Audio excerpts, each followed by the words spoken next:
Si volem que els alumnes entreguen un treball, ho podem fer des d'Avaluació. Fem clic en Avaluació i Afegeix.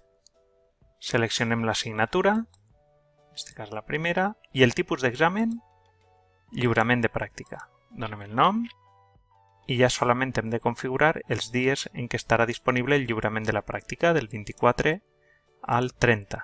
Marquem que la pràctica és visible per als alumnes i si volem que el treball siga grupal, haurem de modificar així la quantitat màxima d'alumnes que poden correspondre a una sola pràctica.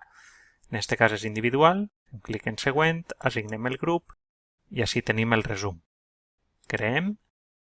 I com veu un alumne aquest tipus de pràctica? L'alumne veu la pràctica 1 i podrà fer clic en Lliurament, elegir un fitxer i adjuntar-lo, i en tot cas fer algun comentari.